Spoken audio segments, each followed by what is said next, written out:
Anyway, we'll stop dancing. You don't need to see that.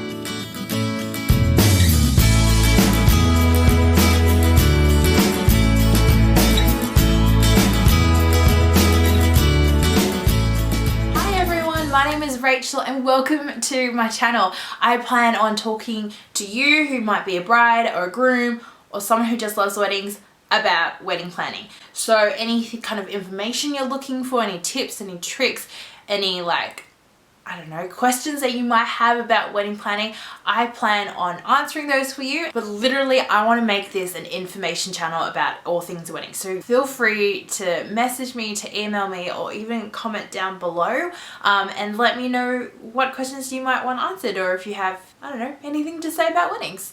Because I love talking about weddings, so I don't mind talking to you all day about them. Otherwise, I guess I wouldn't be a wedding planner and that wouldn't make any sense. So to start from the very beginning, I was engaged to a lovely man. His name is Alex. And we were planning a wedding. And the first thing I did was reach out to all my friends and family who had been married before, and I asked them like a gazillion questions. I asked them like how much I should be spending on a wedding. Who should I contact first? Do you have any vendors that you recommend? What are the things that I need to know about wedding planning? All these kinds of little detailed questions. And I discovered a lot of different answers. And I got very confused very fast. I had a friend who spent about $70,000 on a wedding to someone who spent like $20,000 on a wedding. I didn't know why. I didn't know the difference. I just go, that's a lot of money to be spending on a wedding. Side note, on average, an Australian wedding is about $60,000. But anyway. And I realized that there wasn't a lot of information about weddings literally anywhere. And in Australia specifically, I'm not sure if it's the same everywhere else, but in Australia, it's very rare to have wedding planners. Like you go to expos and stuff and there's not a whole lot. There's probably about like maybe one or two in like out of 300 vendors, whereas there's probably like 100 photographers. That's an exaggeration. Don't quote me on that. Now hold up, I know what you're thinking. Rachel, why don't you just Google it? Well, that is a lovely question to ask. Every wedding is different. Every wedding needs is different. It's also why I couldn't really rely on my friends to give me an understanding about their wedding, because their wedding experience is very specific to them. Google doesn't really answer specific questions to your wedding. It only gives you a generalization. And this is why I think there's a need for wedding planners. You need a person to talk to. You need someone to bounce off ideas. You need solutions. And Google is a program. It's not a person. It's not going to be able to identify and weigh up all the different opinions and ideas that you want for your wedding and come back to you with a solution and be like, this is what you should do.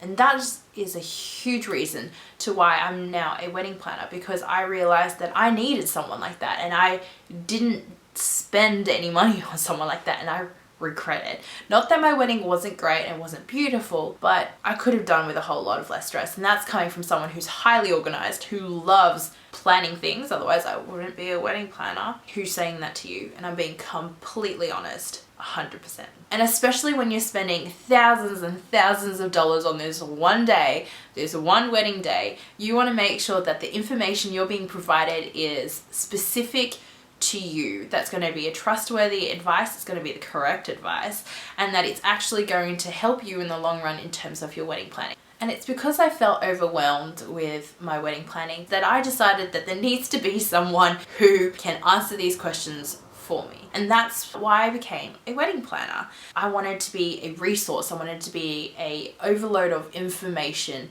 for people so that one, no one made the same mistakes I did, which again is a time for another video. And two is once you've had a wedding, you realize how much your family and your friends actually do for you. And I mean, no joke. My maid of honor was drunk by the end of the ceremony. She was that crazily stressed. And this is coming from someone who's highly organized, who loves planning things. I had all these details in order. I was set and I had a plan. And yet on the wedding day itself, she ran around like a headless chicken.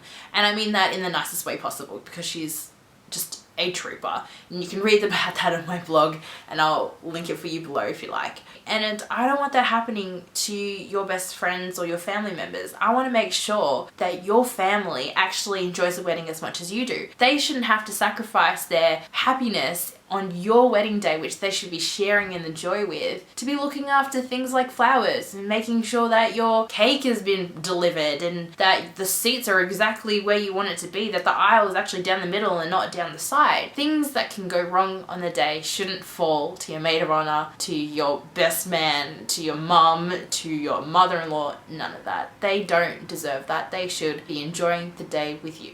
Well, that's it for this video. If you liked it, please give it a massive thumbs up. That would help me in understanding more about what you want out of this content. And of course, like I said earlier, if there's any questions that you might have or anything that you might want to know about weddings, please feel free to leave it in the comments below and I will do a video about it. But yeah, thanks for watching, and I'll catch you in the next one.